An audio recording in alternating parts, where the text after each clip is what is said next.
بسم اللہ الرحمن الرحیم۔ السلام علیکم، میں ہوں آپ کا میزبان عمران عثمان چوغلے اور آپ میرا YouTube channel news entertainment education دیکھ رہے ہیں۔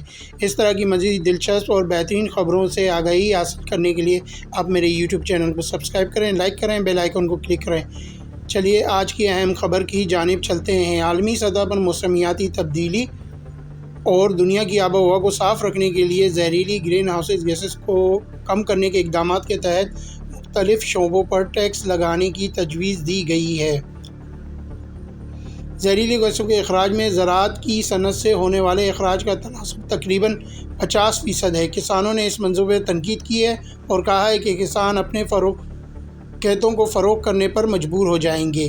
یہ بات ہو رہی ہے نیوزی لینڈ کی، جہاں دنیا میں اپنی نوعیت کے اس پہلے عمل کے تحت کسانوں کو سن 2025 سے زرعی فضلہ پیدا کرنے، مویشیوں کے ڈکال لینے، ہوا خارج کرنے اور پیشاب کرنے پر بھی ٹیکس دینا پڑے گا۔